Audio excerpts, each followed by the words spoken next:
Hello everyone, my name is Joanne Lockwood and I am your host for the Inclusion Bites podcast. In this series, I have interviewed a number of amazing people and simply had a conversation around the subject of inclusion, belonging, and generally making the world a better place for everyone to thrive. If you'd like to join me in the future, then please do drop me a line to joe.lockwood@seechangehappen.co.uk. That's SEE changehappen.co.uk. You can catch up with all of the previous shows on iTunes, Spotify, and the usual places. So plug in your headphones, grab a decaf, and let's get going. Today is episode 83, with the title Uplifting Queer Genius. And I have the absolute honour and privilege to welcome Dr. Joelle Davis-Brown. Joelle describes herself as a change agent that has too much stuff going on. And when I asked Joelle to describe his superpower, he said, queer-minded creative problem solving. Hi, Joelle. Welcome to the show. Good morning, or I should say good afternoon. It's a pleasure to be here. Nice to meet you. Absolutely, Joelle. We've just had an amazing warm-up in the green room, so I'm looking forward to this conversation no end.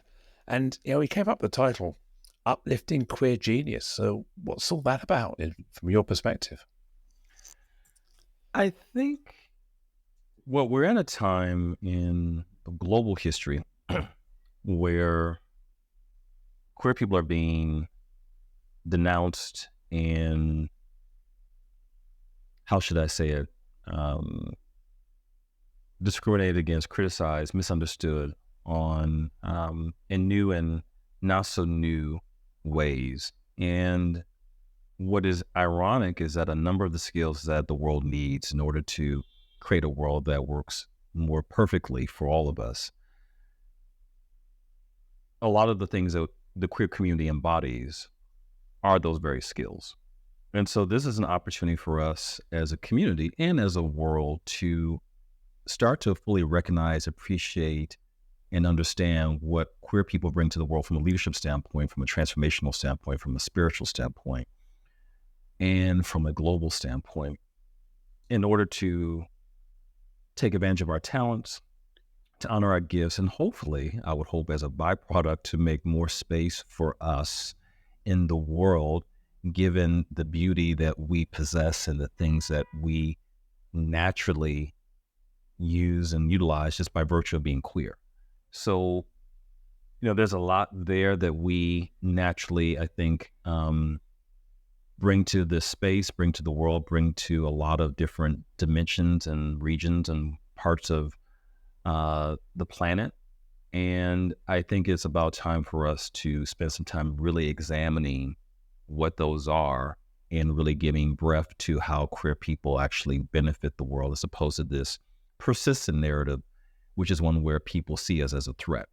So that's what the whole idea of uplifting queer genius is about, is giving changing the narrative and starting to view queer people in a more full-bodied way than we have previously. That's quite interesting the way you say that, because I would describe myself as queer. I'm a trans woman, and what you're saying there about this queerness as a superpower within us that the world needs more of to balance out some of the things that are going on. I'd never really thought it in that terms. I transitioned 7 or 8 years ago, effectively, and I felt an immense sense of freedom, an immense sense of enlightenment and empowerment within myself as a result of that.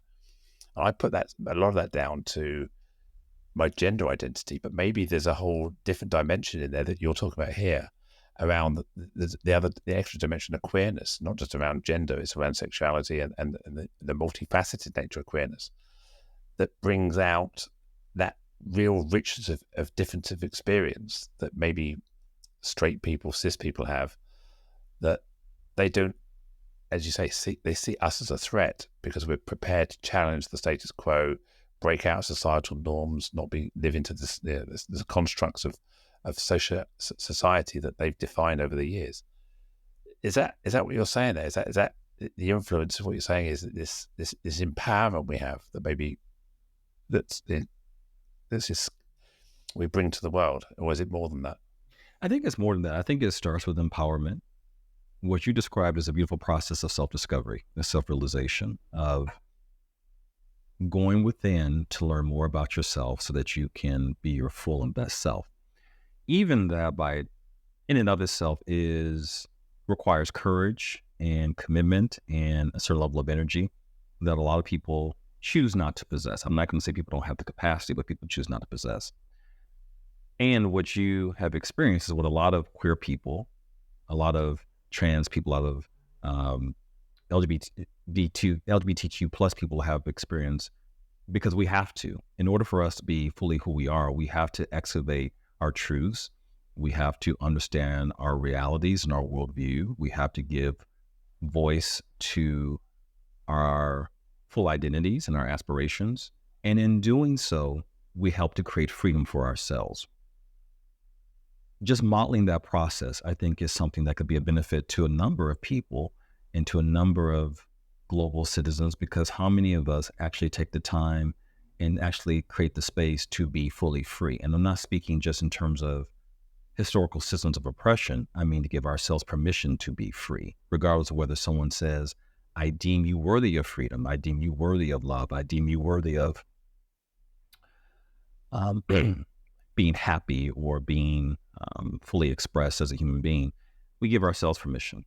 And I think that by itself is a needed revolution in the world, where people stop looking to others and followers on social media and other people to give them permission to be themselves and to be their brightest light. We do that for ourselves. That is a very important and understated aspect of leadership, to say, I embrace who I am. I appreciate my talents. I know that I can influence my environment just by being who I am. But before I can influence my environment, I have to first be clear and to lead myself. That's the first step of leadership. And queer people do that every single day, that we decide and we come out consciously and assert, this is who I am. And I think the world could use that. And beyond that, there are, I wouldn't call them unique traits, but there are aspects of our culture that I think really need greater visibility in the world. There are aspects of who we are that need greater practice or elevation. And a lot of that, I think, has never been fully explored, because for a number of people, when they think about queer people, they reduced us to a stereotype, to a caricature, or they have just come to the conclusion that this community is not worthy of study. So therefore, the idea that there's something of value that we bring would seem absurd to them, even to some members of our own community. And I think now is the time, and through my own journey and my own research, that I realize, no, we actually bring a lot. And what we bring is essentially what a number of people are asking for. And that is our cultural genius. That is the acumen that we have naturally by virtue of being queer people, that serves us in a ever-changing, ever-evolving society. And I think more people could benefit from it if they simply took the chance to see us in our full light. Do you think this is rooted in introspection? Before I came out to myself, I think we all have to come out to ourselves first. We're the first people we come out to, and that whole exercise is around self-analysis, self-questioning, introspection. Who am I? What do I? What's important to me? Until I went through that process, I probably never considered those questions to myself in the rest of my life. So it's some of our power, the fact that we are self-analyzing, we are questioning who we are working out our position in society, and that's where our camaraderie within the queer community comes from, maybe because we've all been through that place of discovery. And I think, as you succinctly put it, we have to come out all the time. So we're constantly making choices about who we come out to, how we come out, our safety, the benefit to us, all that impact. So those decisions are going on in our head every time we step out the front door. That as a straight person, a non-queer person, you probably don't even realize that you have to have those thoughts. No, you probably don't, or you take them for granted, or you don't use them as often as you could. And like anything, any talent, any muscle, the less you use it, the weaker it becomes, to the point where it almost seems like it's non-existent. What we give our attention to, what we prize in a society or in a particular cultural group, is a value. So if we say, for example, that we prize or we value creativity, then that is a value. If we say that we value inclusion, that is a value. If we say that we value money, that also is a value. And depending on the particular group, we all have, every group within the world has a sense of, or a core set of values. And we typically think about values from a very nationalistic standpoint. So you'll hear people, for example, say in the UK or in places like, or any country, it could be Kenya, it could be Singapore, it could be Japan, it could be Chile, it could be the US. Well, what do you all stand for? And there are certain principles that countries, nations, people organize around to say, people of like mind are here, or if you are part of this group, this is what you subscribe to, this is what you believe in. That doesn't mean that people don't have individual differences, and that doesn't mean that people don't have certain values that perhaps they lean into more than others. But what I would say is that with the queer community, there are values that we support that, for example, the idea of interconnectedness, that are really important. And who doesn't need more interconnectedness now, particularly after the COVID-19 pandemic, and given the fact that we've seen loneliness become a bigger issue in the social sphere, even before COVID-19 even came on the global scene. There were a number of countries, Denmark, Japan, New Zealand, the UK, the US, that were focusing on loneliness because they said, and they realized that there were pockets of the population that were feeling more estranged, more disconnected. And here we are as a community has spent a lot of time out of necessity to build community, to build connection. That doesn't mean we're perfect. So if our community has been able to do these things with at the risk of being harassed, discriminated against, even killed or hurt, and we've been able to do them well, I would think most people in the world, if I were studying a group, I heard about this group that, despite the odds, despite very few resources, was able to do these miraculous and powerful things in the world, I'd want to learn what they were doing. I'd want to learn how they were doing it. I'd want to study what their model is. And that's where I think we have an ability, an opportunity to teach, because we as a society, we as a group, have been able to do things in our society that others probably wouldn't be able to do given the level of deprivation that we've suffered from a legal, political, and social standpoint. That's, again, part of our cultural genius. How do we do that? How do we maintain that? How do we keep that flame lit? Those are the things that we don't talk about enough. So there is the aspect of being out and proud and engaging in self-realization and being self-determinative. There's also that aspect of, wow, look at this community that, here, there's 71 countries that are have passed anti or have open discrimination or discriminatory laws against LGBTQ people. There are, I think, at this point, 37 countries that explicitly have laws that are hostile to gender nonconforming populations. And yet, we still are able to do some pretty remarkable things, not the least of which is exist. So that is part of our superpower. And we're so used to doing it that we don't think it has great consequence when in fact it does. The fact that you and I are having this conversation, the fact that you created this platform and this podcast, there's something powerful in that. And I think a lot of people could learn from that, because a lot of people are looking for inspiration, they're looking for hope. And I think we can offer that. So, as a community, I get what you're saying there about our long-standing fight against marginalization and oppression. So, you are a Black man. How does the intersection of racism and queerness differ? As a marginalized Black person, you must have experienced discrimination from a different vector. Is being Black a similar empowerment to queerness, or is a different experience that you can't compare the two? I mean, I'm just really curious as to where that intersection kicks in, and is there a commonality between the oppressed community and the spirit and the problem solving within it, or is it something unique to queerness? I would say there are some similarities. However, the way that queer people have been able to create it or fashion it or to design it is different. The same way that for a Black person or for Black people, it's different. And I think, like any superhuman beings, our tools and our superpowers are just slightly different. So you may see one superhero that, they're able to shoot a beam through concrete or through some precious mineral, whereas another superhero might be able to, or super person, excuse me, might be able to fly, and another one might be able to speak with animals or whatnot. I think we possess unique and different talents, and that doesn't mean that our talents are exclusive, and it doesn't mean that other groups and communities don't have them.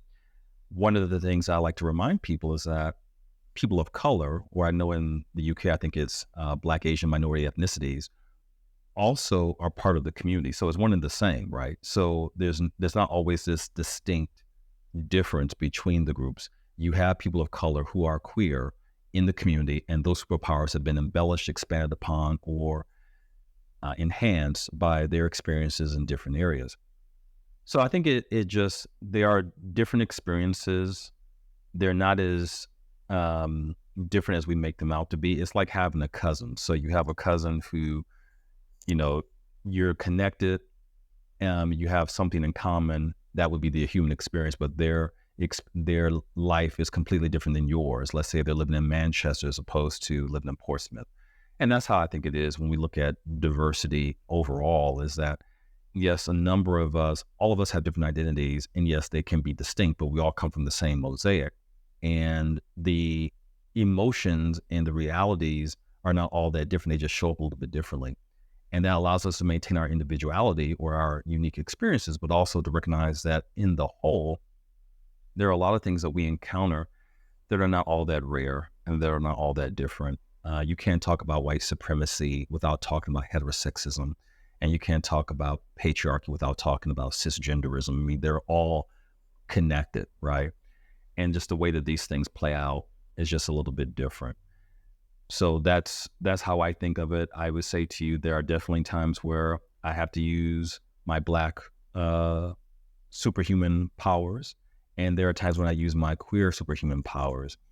I think, at least with Black people, there has been at least some recognition, albeit slight, that the way that we think and the way that we are relational, the way that we're community minded is an asset. And I still think that we're at the very beginning of looking at queer people from an asset-based perspective, even for those of us who are allies. I've heard things like, well, you like to party, you're lively. And I said, well, perhaps there are some of us who like to party, but what is the deeper value that speaks to that? So that requires us to go deeper. And what that requires is for even our allies and even ourselves to go beyond the idea and the belief that they know who we are, to actually say, well, do you actually know what it's like to be us and what we actually stand for? Because what you see when you say that we like to party or we like to be lively is what's sticking above the waterline. It's the iceberg that sticks out. But have you taken time to really be clear as to what more we bring to the table and where that comes from? So I remember a guy on the plane said to me, I was going to some queer event conference, and he said, oh, there's going to be a lot of parties. And he thought he was being endearing to me when he said that. And I said, well, I don't know about going there to party. I said, I do appreciate that people do want to celebrate. And that comes from an idea of wanting to be closer and to connect with people, but also wanting to honor who one is. And if you frame it that way, then I think a lot of people can understand it from a deeper level and have more appreciation for like how important it is for all 8 billion of us human beings to honor and celebrate who we are, as opposed to just thinking that we want to go party. So that's where I think for the queer community, I would love to see more exploration and more research and more humility to say, maybe we don't understand. Well, we know that we don't understand this group, and maybe can do more. And I think the Black community has that as well.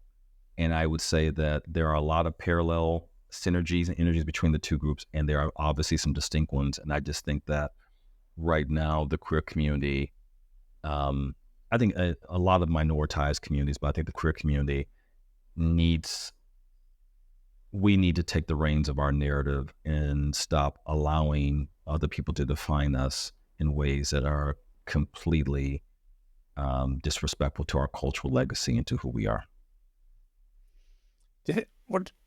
How much do you think the media plays in this? Because a lot traditionally, going back a few years, 10 years, 20 years, the media used to trope and stereotype queer people in a certain way. As you say, the campiness, the flamboyance, the party, the elements of queerness we can all see represented in the media.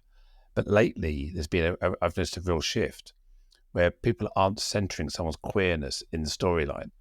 They're by the way they're queer. There'll be a kiss later on, there'll be a handhold, there'll be a look, and you can go, oh, they're going to kiss in a minute. And it's quite an emotional thing from a queer perspective to see that queer representation without it being the whole point of the movie or the whole point of the episode.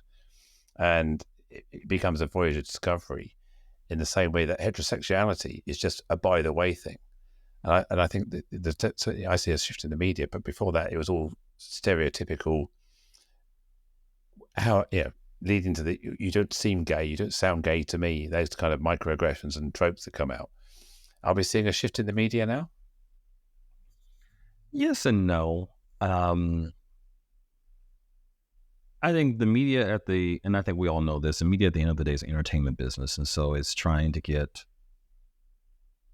put out whatever is most expedient and what's going to get most people's attention. I do think what's changed is that there are more queer people in the media, and there are more allies in the media, and people recognize our humanity, so that the difference, the perceived weirdness of us is not as much of a storyline because we're human. But at the same time, I also think, as opposed to downplaying our queerness, I would love to see more recognition of what our queerness really stands for. So there's one or two choices that you can make. If you have had a history, as the media has, of distorting, mischaracterizing, and stereotyping queer people, you could downplay it and not talk about any difference at all. Just say, oh, they just happen to be two people who are queer.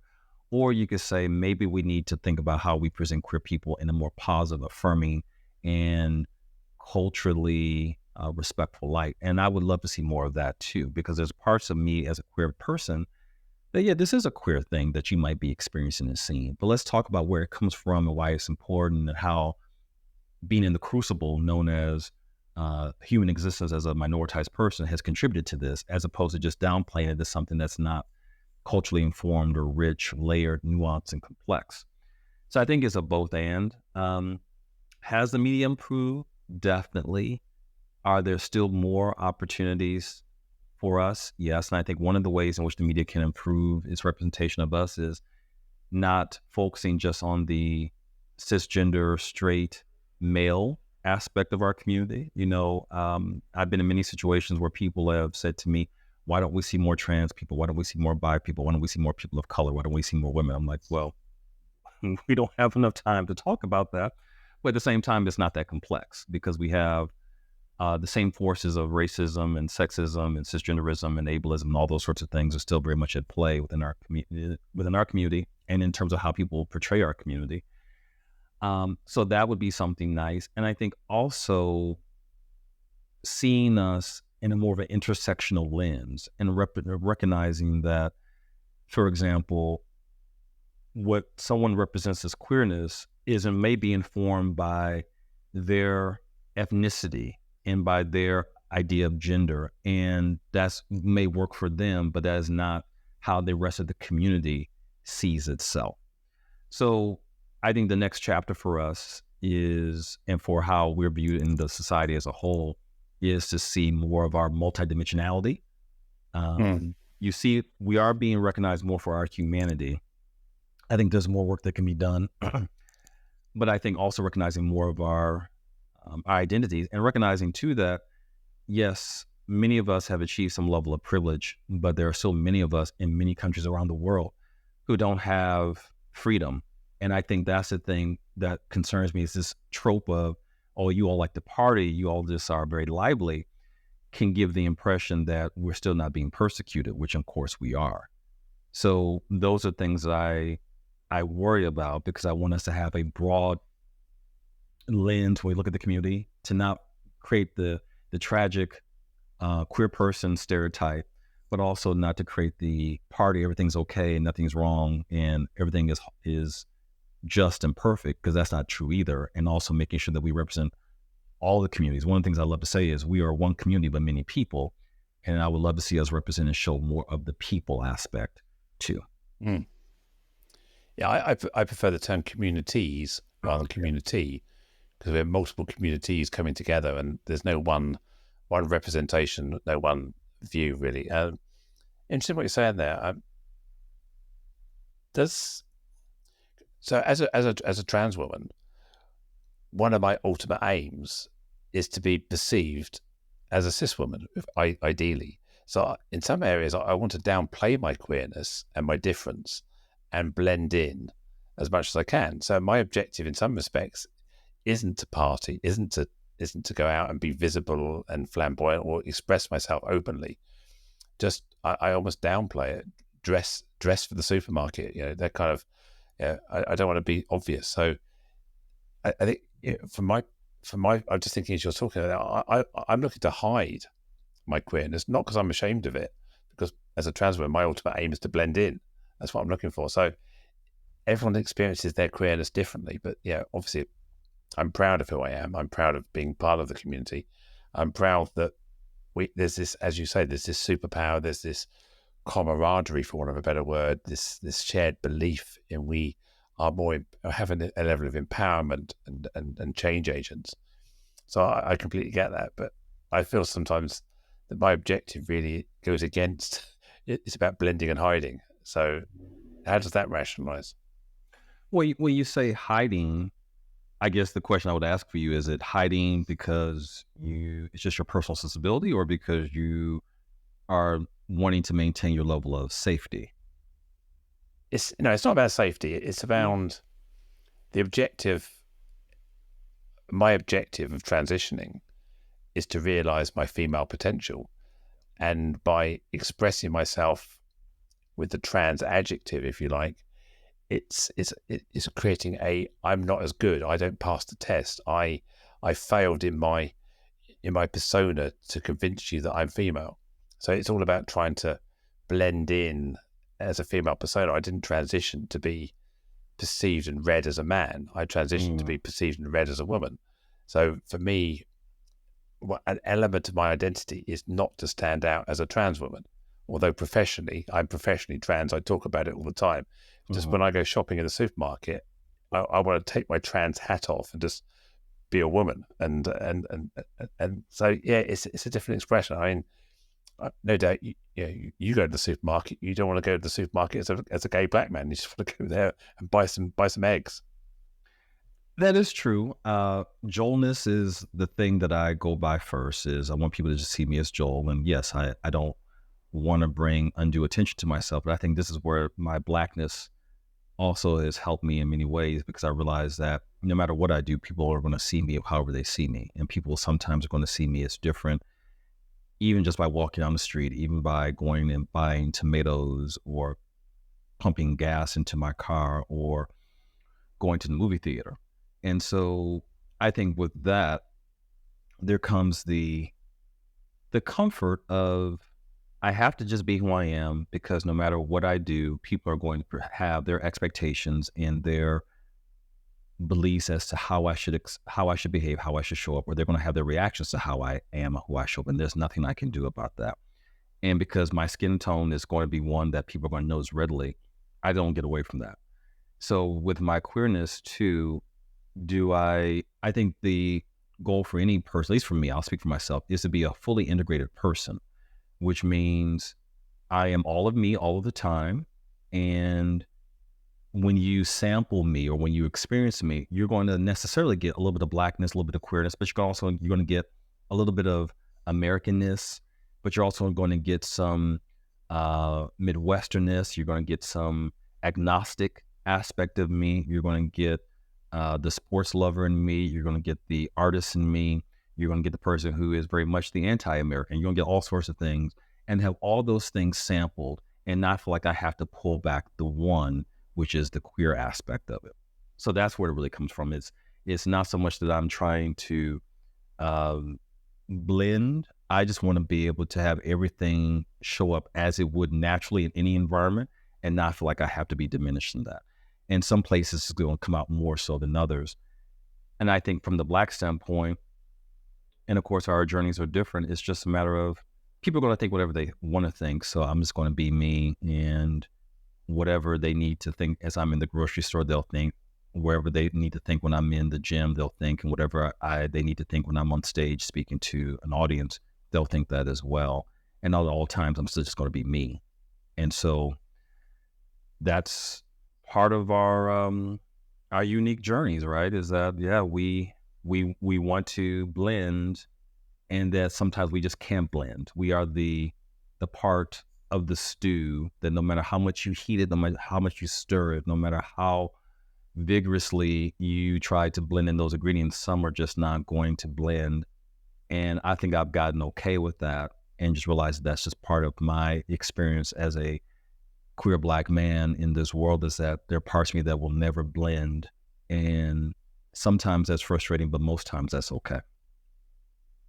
Yeah, I agree completely. I speak on stage, I know you do as well, in front of audiences, and I'm not looking to hide who I am. In fact, the only thing I hide until the last second is my voice, because I know my voice gives me a shock, a power, something to surprise people, get them to look up and pay attention, because they see me on stage in a dress, wearing heels or whatever I'm wearing, and my voice is incongruent, and that creates a kind of a snap moment. So I use it as my superpower. I recognize it. I'm not going to change my voice. It's mine. I've had it all my life. I'm not changing for you. And I also have people who are style consultants, do my colors or get my outfits. And I say, look, I'm trans. People look at me wearing a dress and they have opinions. I don't need you to tell me what I should be wearing either. I'm going to stand up here and express myself, not what your version of what looks good on me. I want my version of what looks good on me. So I'm very much more self-assured about my own sense of identity, and it's about how I feel and the impression I create that I want to stage manage. I don't want someone to stage manage me for me. And I think the empowerment I have by transitioning is recognizing that I have the power over myself to express myself as I wish, and not to be governed by constructs or societal expectations. So yeah, I like to look good, but I like to look good my way.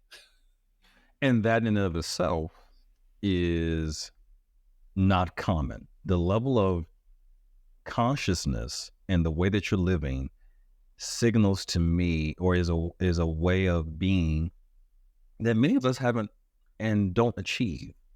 The ability to say, I'm going to not only separate myself or distinguish myself from interpersonal expectations, familial expectations, but also systemic constructs, is a pretty powerful thing to do, and it's not commonplace.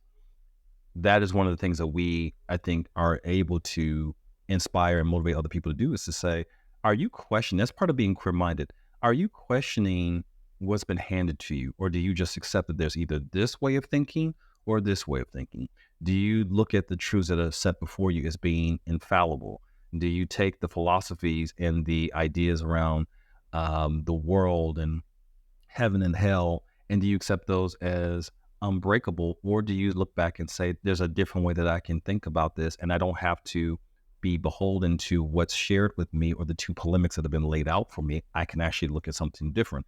That's the very essence of queer-mindedness, and to do so in a way to explore our own journeys and our own identities, but also to help the world to be different.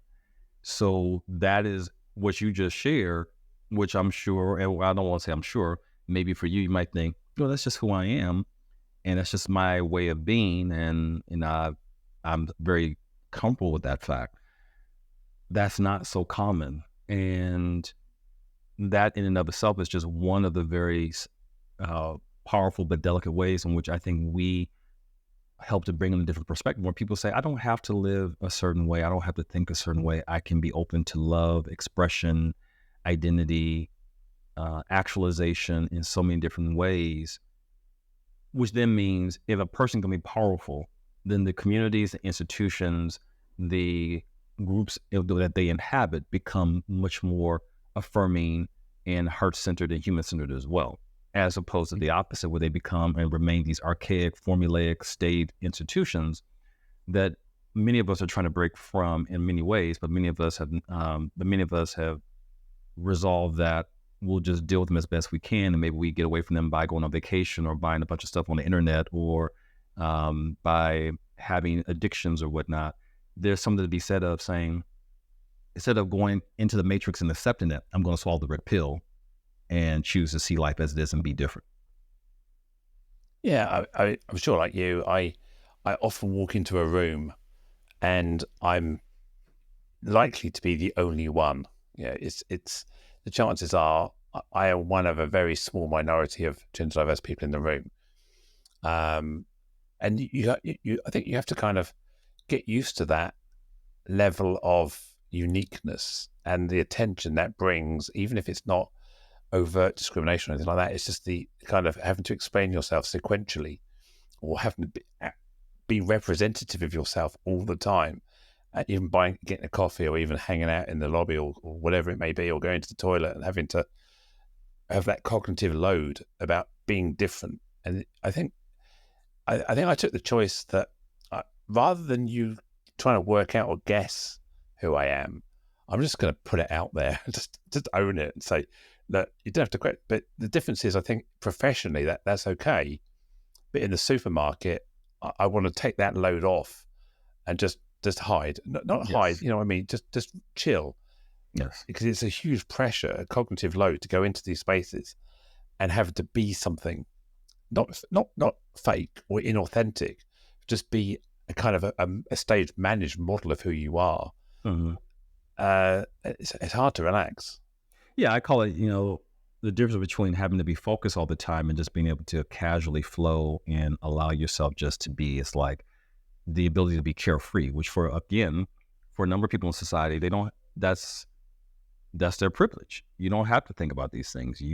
What you say, do, how you operate is seen as a norm. You're not questioned. You're not challenged. You don't have to think concretely about, oh, if I'm walking down the street, I hope this person doesn't think I'm trying to rob them. Or if I'm in the store, how much do I have to navigate or negotiate someone's expectation or belief that I shouldn't even be in the store? I have that all the time. I remember, for example, I was getting into a Lyft or an Uber. I don't know if they have that in the UK, if it's called Uber or Lyft or there's some other UK equivalent. And I had a bottle of water. And so I get into the car and this guy says to me, you can't drink in my car. I said, you mean I can't ingest water? He said, oh, I thought that was like what we would call here in the United States a 40 ounce, which is kind of a derogatory, it's a very charged word, because what it suggests is you're drinking beer, but it's almost like you're someone who's drinking beer from a tavern, but you're just kind of out there during the day doing nothing and having a good time and probably up to no good. You're a miscreant of some sort. And when he said that, and then he realized his mistake, and I'm thinking, here I can't even get into the ride, and you're assuming that I'm somehow guzzling some beer when all I'm trying to do is stay hydrated, because it's, let me put this in Celsius, it's 30 degrees Celsius out here. It's hot. So the last time I'm just drinking some water. So yeah, it does get exhausting to do that. And so that's where we have to give ourselves grace and compassion and say, just be, and you don't have to fight all battles all the time. And at the same time, realizing that when those incidents happen, that's not your issue.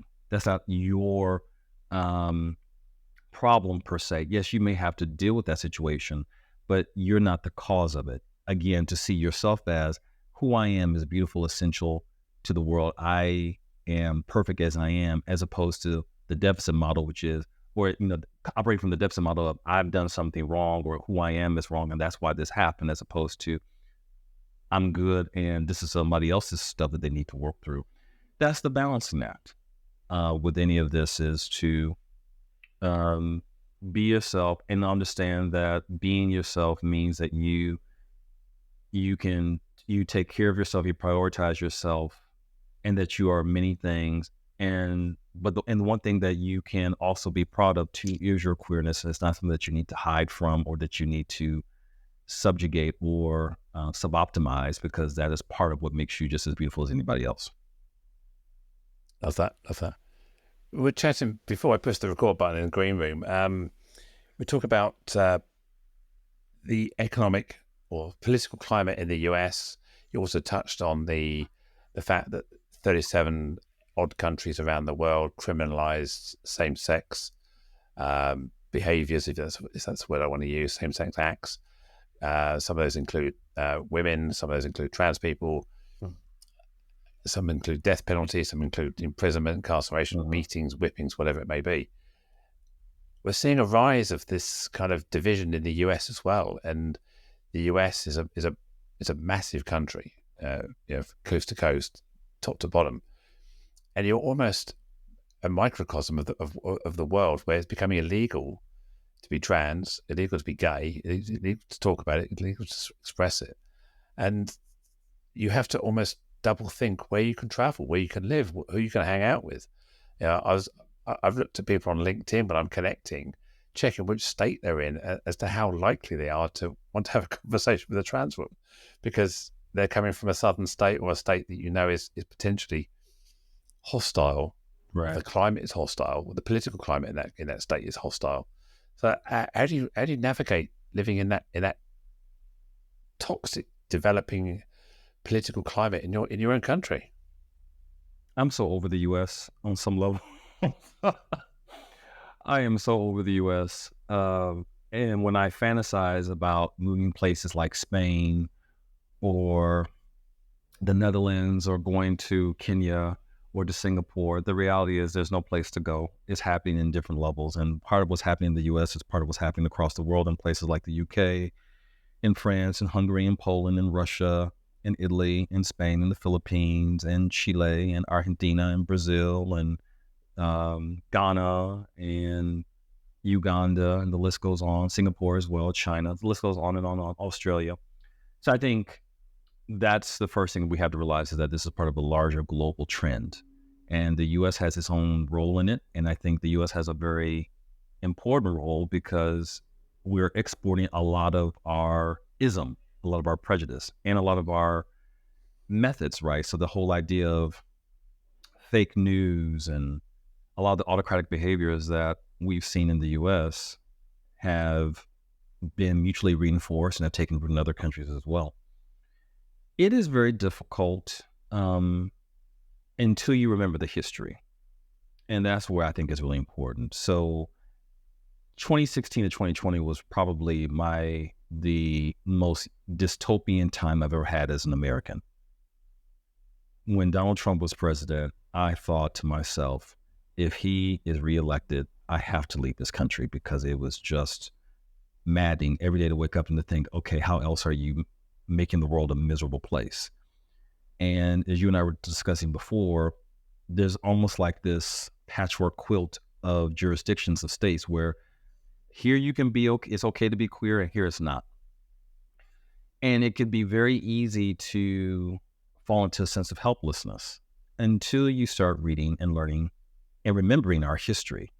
And when you go back and you track our history, you learn about all the people were able to do miraculous things, powerful things. And even, let me just take it out of the realm of being miraculous.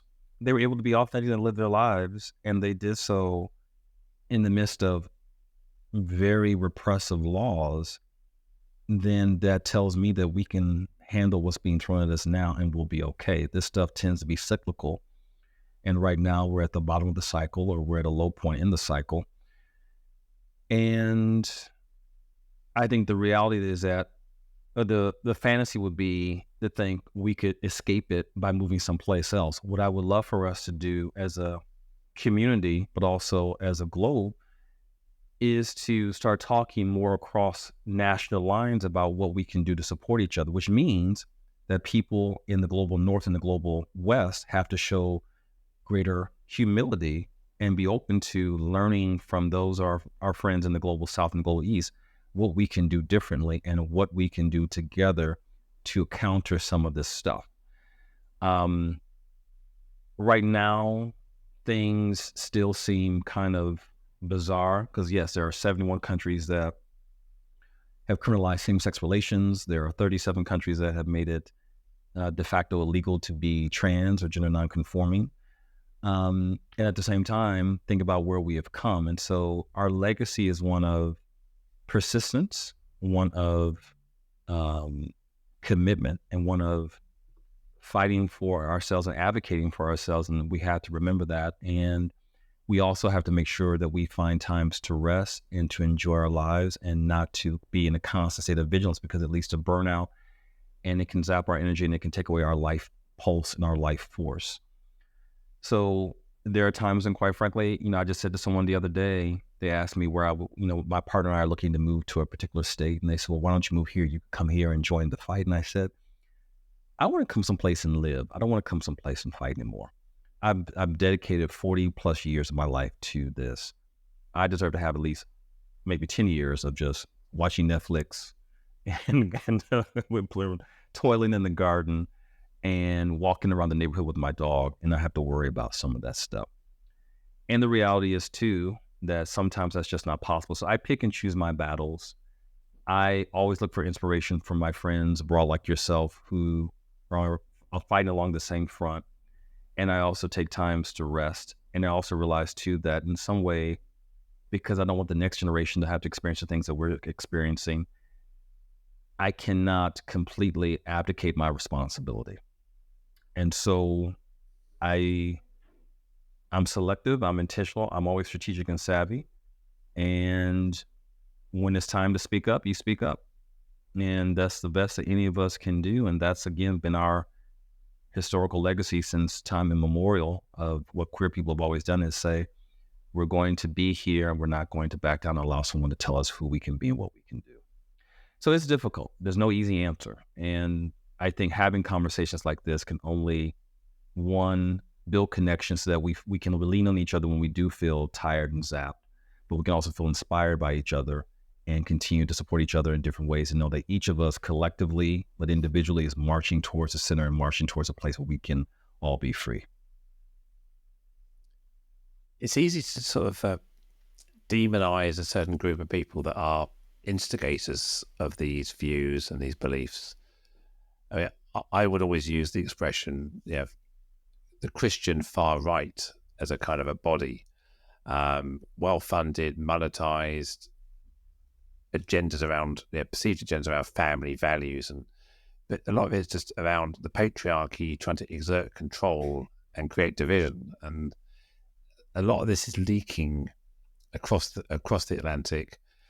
And in the UK, you can't necessarily polarize it as in the same way. There's a lot of middle class, often white women from good backgrounds who are not far right. They're probably centre or even slightly left leaning, who are also having the same thing. So it's you can't simply blame right extremism anymore. It's becoming a pervasive noise around societal values, which is what worries me. It's the undercurrent. And I don't think we have the same problem in the UK. In the US, from conversations with Arab people, is that a lot of the challenge that started at the government level becomes really, really activated in communities and in law enforcement. So you don't feel safe in the community. You don't feel safe with law enforcement. In the UK, it's the political climate is such that it's creating this negative rhetoric. It's creating these tropes, it's propagating the stereotypes, making people feel unsafe. But it's not being activated in communities in the same way where I feel unsafe walking down the street. I don't feel under threat in the supermarket.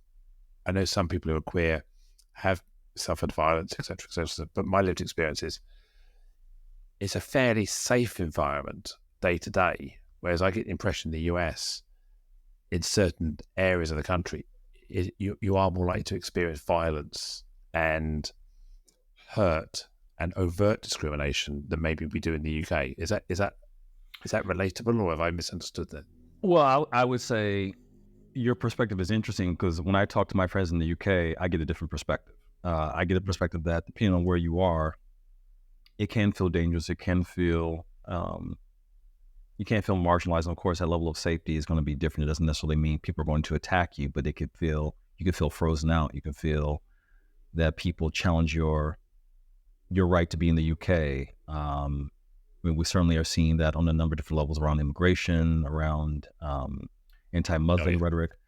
So here in the U.S., I think all of our countries are made up of other little countries, and everybody's reality can be different from one place to the next. I mean, I can travel across San Francisco and have a completely different reality 3 miles or 3 kilometers, I should say, from where I am than I do where I'm sitting right now. Same in New York, same in the States. And so I think what's important to realize is our sense of peace and safety has to constantly be negotiated. And I would say also reminding ourselves that what we have so easily fought for, what we so easily take for granted, can be taken away very quickly. I think that's the thing that I would ask us to be thinking about. And in the US, I think a lot of what's happening is, compared to the UK and compared to what's happening in other places, the US is fighting for its soul. The US is fighting very much for, who are we going to be? Are we going to be what we've been in the past? We're going to be something different. And I think for a number of people, so this goes back to what you were saying before, people are afraid of anything that's different, and especially if they've been invested in the system that, albeit imperfect, has given them certain rewards and benefits. And that unknown factor makes people scared. So if you have a country as we have, where we had a Black president for 2 terms, we have an increasing Latino population, we have gay people, queer people getting married, and our national identity and our national narrative is being challenged and questioned, that scares people. And that is not a religious argument.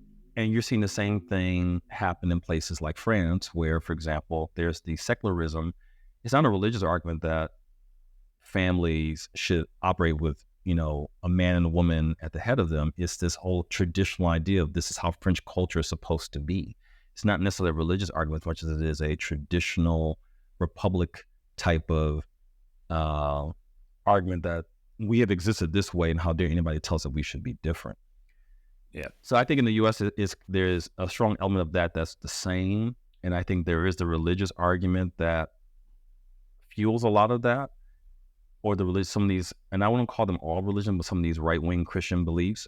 But I would also say there is a sense of Americanism that's also behind this, that for us to be good and great and mighty, we have to maintain this, and giving LGBTQ people privilege, rights, and opportunity is going to further erode the America that we know, and therefore we're going to become a socialist republic.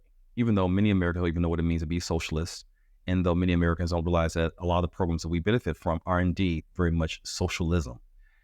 But there's this fear that we're becoming something different. And if you've been entrenched or you've had privilege and power, that is scary. And so queer rights is just part of that larger trend of the country being different, and that being intolerable, more insufferable to people who are scared of any type of change.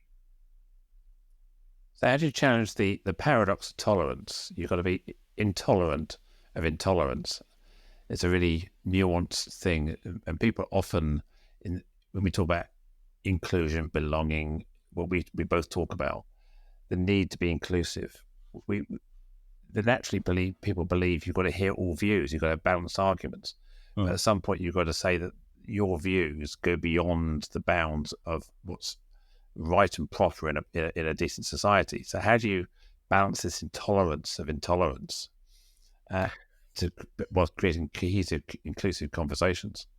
I focus on equity, because you're right. There is a point where people will say, "Why aren't you supposed to be tolerant of all views?" And I say, "Well, I can tolerate them to an extent, but any actions and voices that are there to rob someone of their humanity, then no, I don't necessarily want to support and elevate and give credence to." Equity, I think, helps to refocus the conversation.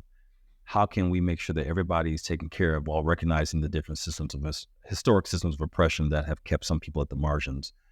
That's what I focus on. And so I will be the first one to tell you, I'm not very tolerant of anything or anyone who will debase someone's humanity because they're LGBTQ. I'm not tolerant of someone's belief that they debase someone because they're a person of color, or they're a woman, or they're disabled, or they're an immigrant, or they are working class, however you want to say it. Do I honor your right to say that? Yes. Do I honor your right to think that? Yes.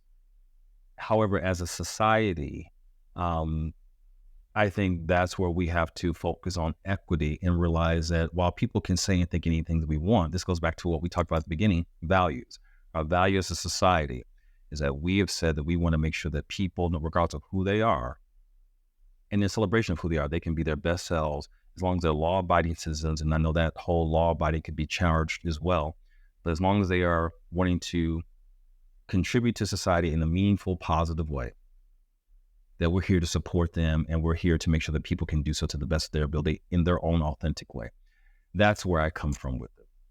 So I think tolerance has different levels and degrees. And I think we have to be careful in our society of creating these false equivalencies of, because I'm sure you've seen it, there'll be something where, let's say there's a protest and someone will say, okay, let's hear from, let's say, the queer person. And then they'll say, well, let's get the anti-LGBTQ person's perspective, as though that's balanced. And I'm like, well, that's not really balanced. And why are we basically giving platforms to people to be hateful? If they think that, I mean, you can't stop someone from thinking and saying those sorts of things.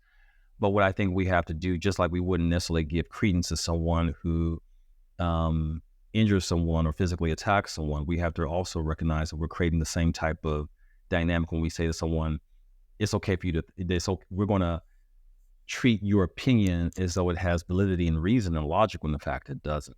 So I think if we're going to talk about those things, I think the way we frame them is different. And so we don't want to tell somebody that they can't voice it, but just say, this is just not a reasoned position or opinion. And based on the values that we share as a modern day society, these are the things that we hold dear. And this runs counter to that.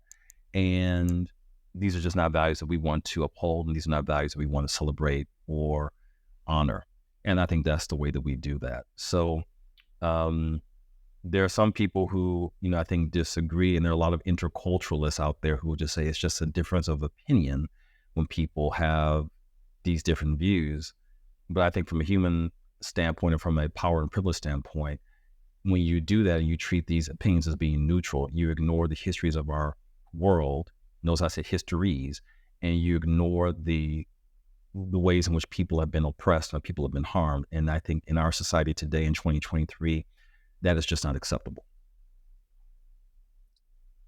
Fantastic. I think on that note, we'll leave our listeners to ponder on those thoughts. And I think we've achieved the objective of uplifting queer genius in this episode. So thank you, Joel. Do you want to just tell our listeners how to get in contact with you, about any programs or books you have, or anything else out there? Sure. So I appreciate that. So my book, The Souls of Queer Folk, How Understanding LGBTQ Cultural Values Can Transform Your Leadership Practice, is a bestseller on Amazon and is doing very well, just won an award. So please, if you would like to learn more about my book, please search it out. You can also find me at joeldavisbrown.com. You can find me on Instagram at Joel A. Brown, and you can also find me on LinkedIn. And I encourage my friends from all around the world to reach out. We do best as a people and as a society when we support and honor each other. And I'm always looking just to meet people from around the world who are on the same journey and have the same mindset. So that's how you can find me and reach me. And it's been a pleasure. So thank you for the time and the opportunity to be with you today. Thank you, Joel. I'm going to dive onto Amazon in a minute and see if I can pick up a copy of Souls of the Queer Folk, How Understanding LGBTQ plus Culture Values Can Transform Your Leadership Practice. I'm going to look that up, and I strongly recommend listeners out there do the same. So thank you so much. Really appreciate your time today. It's been an amazing conversation. And of course, thank you. Thank you to you, the listener, for tuning in, for listening to the end. I really appreciate that. Please do subscribe to keep updated on future episodes of the Inclusion Bites podcast. That's BITES. Please tell your friends, tell your colleagues. Please share this episode far and wide. Thank you. I have a number of other exciting guests lined up over the next few weeks and months that I'm sure you'll be equally inspired by. So please continue to tune in. And of course, if you'd like to be a guest, please let me know. I'd welcome feedback, suggestions, or for future shows, how we can improve. Just email me at joe.lockwood@cjchapman.co.uk. And finally, my name is Joanne Lockwood. It has been an absolute pleasure to host this podcast for you today.